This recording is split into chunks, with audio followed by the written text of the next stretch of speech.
Hello दोस्तों, welcome to commerce nation learn with confidence. दोस्तों, ये अपना सिक्स पार्ट है बिजनेस फाइनेंस का, जो कि आपकी केवल एमकॉम इंट्रेंस की इंपॉर्टेंट है। दोस्तों याद रखिएगा, एमकॉम इंट्रेंस की है, आपकी बीकॉम की ये इंपॉर्टेंट नहीं है दोस्तों। ठीक है। फिफ्थ पार्ट में हम लोगों ने डिस्कस किया था कि कैपिटल बजटिंग डिसीजन होता क्या है दोस्तों, जिसको हम लोग लॉन्ग टर्म इन्वेस्टमेंट डिसीजन भी कहते हैं। ठीक है। जिनको नहीं पता मैं उनको बता दूं, हम लोग आने वाले ऑल इंडिया बीकॉम और एमकॉम एंट्रेंस की तैयारी करवाए हैं, चाहे वो कोई भी यूनिवर्सिटी हो दोस्तों। बट इस टाइम पे अपना पूरा कोर्स बनारस हिंदू यूनिवर्सिटी के बीकॉम और एमकॉम एंट्रेंस के ऊपर फोकस है, जिसके लिए हम लोगों ने बहुत सारी वीडियोस अपलोड कर दी हैं। आप लोग जाके हम लोग के पेज सेक्शन में कॉमर्स सेशन के देख सकते हैं। दोस्तों, आप लोग कॉमर्स सेशन की एंड्रॉइड ऐप को भी डाउनलोड कर लीजिए, जहाँ पे आप लोग जाके बीकॉम और एमकॉम एंट्रेंस की डेमो टेस्ट दे सकते हैं, एंड बहुत सारी फ्री स्टडी मटेरियल वहाँ पे आपको प्रोवाइड किए गए हैं दोस्तों। ठीक है। तो आते हैं अपने टॉपिक के ऊपर। दोस्तों, आज हम लोग सीखेंगे कि कैपिटल बजटिंग के मेथड्स। ठीक है। कैपिटल बजटिंग के मेथड्स सीखेंगे, जिनमें हमको ये इतने सारे मेथड्स के बारे में पढ़ना है। सब इंपॉर्टेंट नहीं है, बट अभी आज हम लोग इस वीडियो में अर्जेंसी और पेबैक के बारे में सीखेंगे दोस्तों। ठीक है। इस बार हम लोग इन दोनों को भी, सब बाकियों को भी खत्म कर देंगे। दोस्तों, क्वेश्चन जो है प्रैक्टिकल बेस्ड पूछता है। मतलब आपको ऐसा नहीं कि सीधे आपने पढ़ाई किया क्वेश्चन आपसे पूछ देगा। फाइनेंस थोड़ा सा टिपिकल सब्जेक्ट है। ठीक है।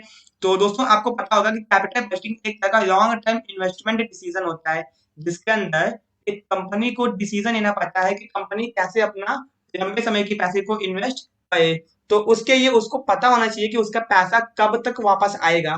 दोस्तों, उसके मेथड्स को हम लोग पढ़ा है कि कैसे हम पता कर सकें कि पैसा अपना वापस कब तक आएगा, एंड कितने मेथड्स होते हैं। तो दोस्तों, सबसे पहले अपना सबसे आसान सा मेथड है अर्जेंसी मेथड दोस्तों। ठीक है। अर्जेंसी मेथड आपको पता होना चाहिए। तो आपसे ये भी पूछ सकता है कि कौन सा कैपिटल बजटिंग का मेथड नहीं है। दोस्तों, ये होता क्या है, ये दोस्तों में से कुछ भी नहीं है। इसके अंदर जब भी कंपनी को अर्जेंट रिक्वायरमेंट होती है, तो कंपनी को इन्वेस्टमेंट करना पड़ता है। इसके अंदर कंपनी कोई लॉजिक, कोई मेथड, कोई टेक्निक नहीं लगाती है। मेनी टाइम्स, बहुत समय सच सर्कमस्टांसेस, ऐसी सिचुएशंस आ जाती हैं, arises during the lifetime of the concern business के, that capital expenditure decision have to be taken urgently. मतलब आपको कैपिटल एक्सपेंडिचर डिसीजन, मतलब बहुत हैवी पैसा जब आप खर्च करते हैं, उसको बोलते हैं कैपिटल एक्सपेंडिचर डिसीजन। मतलब जिसके अंदर बहुत ज्यादा पैसा इन्वॉल्व होता है। ठीक है। तो decision have to be taken urgently, आपको कभी कभी तुरंत लेना पड़ता है, rather than going to thought. उसको उसके ऊपर आपको सोचने का टाइम नहीं मिलता। Over process, according to this method such project are taken in hand which are very urgent. तो हम लोग क्या करते हैं, उस मेथड के ऊपर ध्यान देते हैं जिसपे हमको बहुत ज्यादा, क्या बोलते हैं, इंपॉर्टेंट है, अर्जेंट है जो, and can not be postpone, जिसको हम लोग पोस्टपोन नहीं कर सकते दोस्तों। एग्जाम्पल है, आपकी मशीन क्या हुई है, खराब हो गई, आपकी फैक्ट्री की मशीन खराब हो गई है, एंड मशीन 1 करोड़ की है। तो इसके लिए आपको डिसीजन तुरंत लेना पड़ेगा दोस्तों, आप वेट नहीं कर सकते। आपको कैपिटल बजटिंग, मतलब लंबे समय के पैसा इन्वेस्ट करना है, एंड इसके लिए आपको अर्जेंसी मेथड के हिसाब से कोई लॉजिक नहीं, आपको तुरंत बिना सोचे डिसीजन लेना पड़ेगा। मशीन ठीक नहीं हुई तो भैया आपका बिजनेस रुक सकता है। It will be better to replace by new one or rather than getting it repaired. तो आपको इसमें सोचने का टाइम नहीं है कि आपको बनाना है कि बेचना है, आपको तुरंत कोई ना कोई डिसीजन लेना पड़ेगा।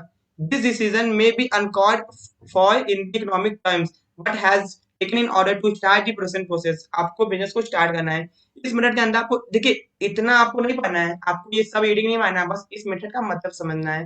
दोस्तों, ये मेथड क्या होता है, हम लोग अर्जेंटली लेते हैं सिचुएशन के हिसाब से। एग्जाम्पल यहाँ पे दिया है कि मशीन अगर खराब हो गई, तो आपको डिसीजन तुरंत लेना पड़ेगा। ठीक है दोस्तों, यहाँ पे एक मीनिंग क्या उसको पा देते हैं।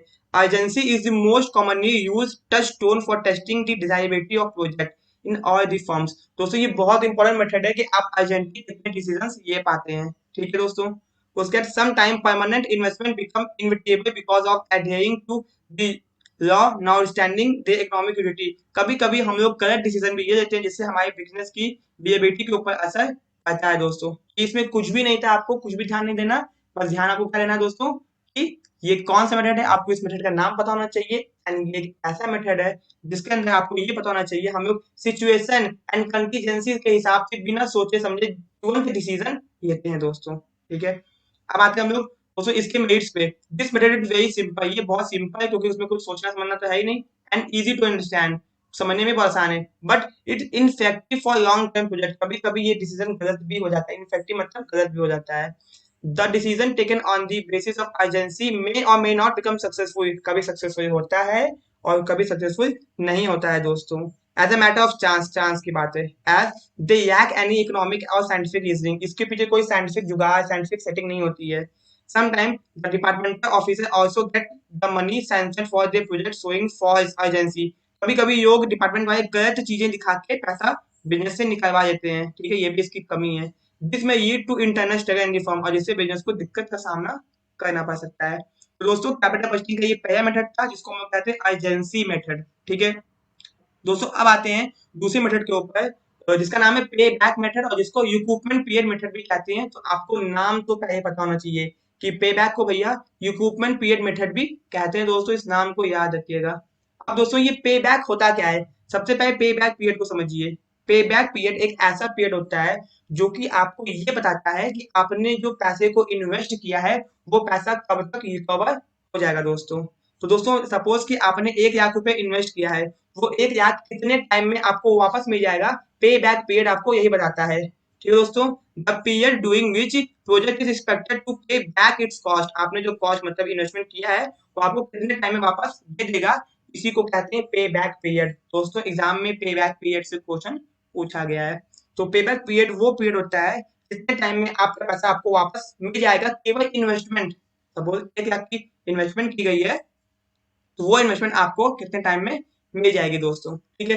तो every business firm not only wants to maximise the profit, केवल उसको प्रॉफिट को मैक्सिमाइज नहीं करना है, also to recoup the cost of investment, और उसको अपने कॉस्ट ऑफ इन्वेस्टमेंट जो उसने इन्वेस्ट किया है, सपोज 1 लाख इन्वेस्ट किया है इन फिक्स एसेट्स में, इन द मिनिमम पीरियड, कम से कम टाइम में, जितना सपोज कि आपने 1 लाख रुपए इन्वेस्ट किया है वो कितने टाइम में वापस आ जाएगा।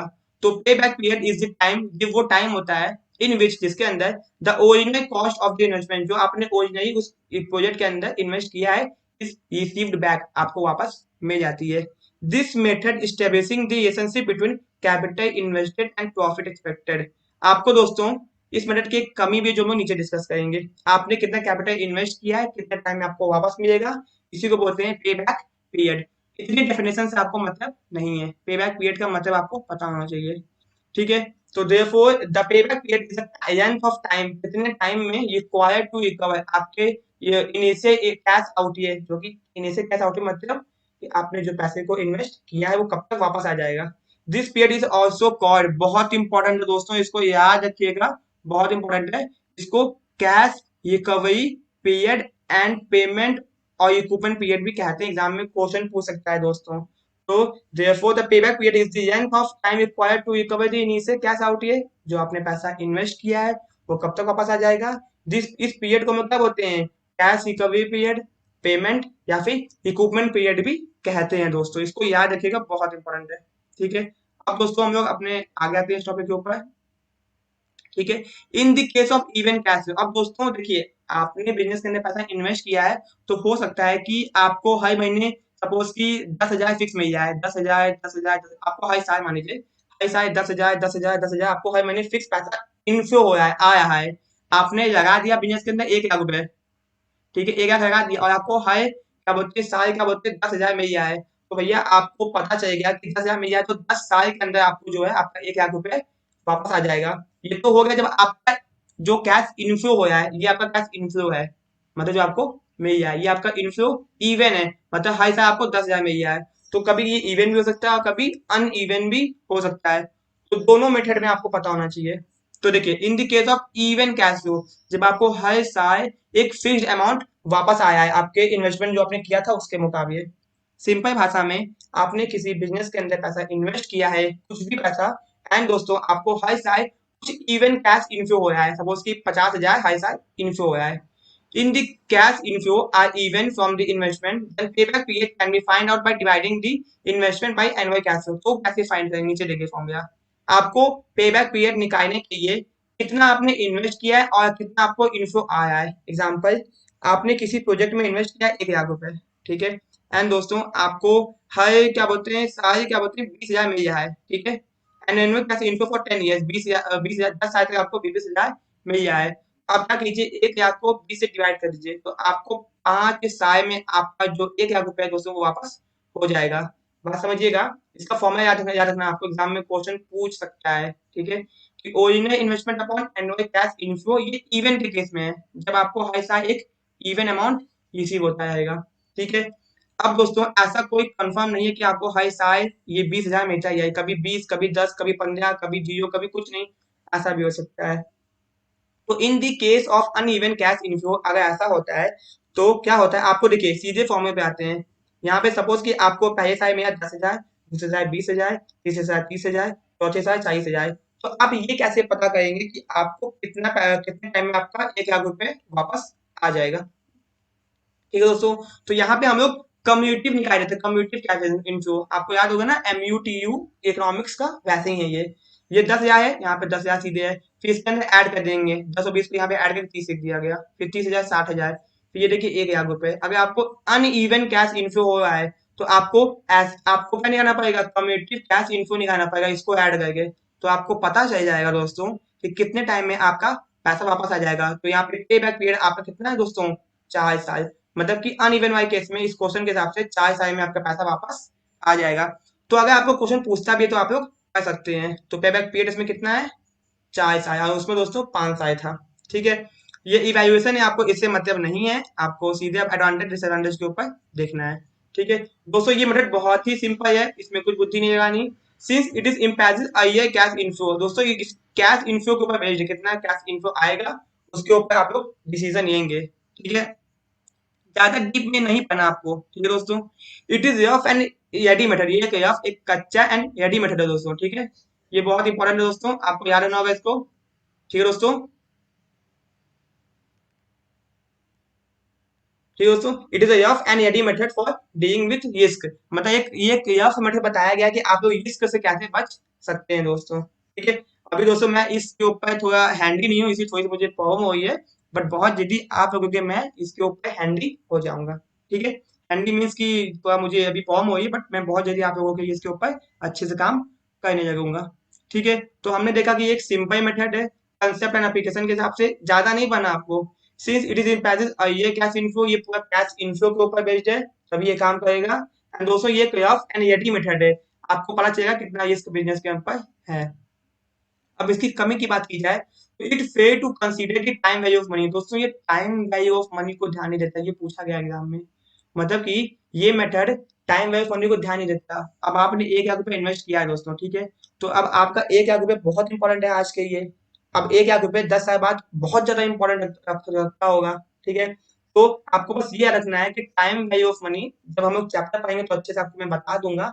अभी ये याद देखिए कि आपका पे back period time value of money को कंसीडर नहीं करता है। जैसे आज 10 साल पहले 100 रुपए की वैल्यू कुछ और थी एंड आज कुछ और है। ठीक है, ये केवल आपको मेथड ध्यान रखता है कि कितना पैसा आपका आया दोस्तों। ठीक है दोस्तों, अब it ignore the cash flow beyond the pay back period, दोस्तों ये मेथड हमको ये नहीं बताता कि हमारे पैसा वापस आने के बाद हमको कितना प्रॉफिट होगा, बस हमको ये इतना ही बताता है कि कितने टाइम के अंदर हमारा कैश इनफ्लो दोस्तों हो जाएगा, कितने टाइम के अंदर हमारा कैश इनफ्लो हो जाएगा दोस्तों, और ये हमको कुछ भी नहीं बताता। ठीक है, दोस्तों it is major project capital recovery not profitability, मतलब ये प्रॉफिटेबिलिटी को बताता ही नहीं है, बस ये इतना ही बताता है कि आपका कितने टाइम के अंदर पैसा वापस आ जाएगा। तो it is a measure of project equity, ये हमको प्रोजेक्ट की इक्विटी बताता है कि कितने टाइम में मेरा इन्वेस्टमेंट हमको वापस होगा। It does not indicate the equity position of the firm as whole, मतलब पूरी तरीके से इक्विटी पोजीशन नहीं बताता है कि कितना आपको फायदा होगा, कितना आप फ्यूचर में प्रॉफिट कमा पाएंगे। ठीक है, तो दोस्तों आपको बस इतना ही पढ़ना था कि क्या होता है ये, इसके दो फॉर्मूले इवन के और अनइवन के, एंड इसके एडवांटेज और डिसएडवांटेज। एंड दोस्तों ये टाइम वैल्यू ऑफ मनी को कंसीडर नहीं करता, इसको याद रखिएगा। कहने का मतलब है आपको ज्यादा डीप में नहीं पढ़ाई करनी है, आपको केवल एंट्रेंस एग्जाम निकालना है, आपको कोई एकेडमिक एग्जाम नहीं देना। ठीक है दोस्तों, बहुत जल्दी हम लोग इसके बाकी मेथड्स को भी कवर करेंगे। एंड अगर आपको वीडियो पसंद आया हो तो वीडियो को लाइक, चैनल को सब्सक्राइब जरूर कीजिएगा दोस्तों। एंड अगर आपको इसका पीडीएफ चाहिए तो आपको इसको पीडीएफ हम लोग के व्हाट्सएप ग्रुप में या फिर टेलीग्राम चैनल के ऊपर मिल जाएगा। Thank you so much.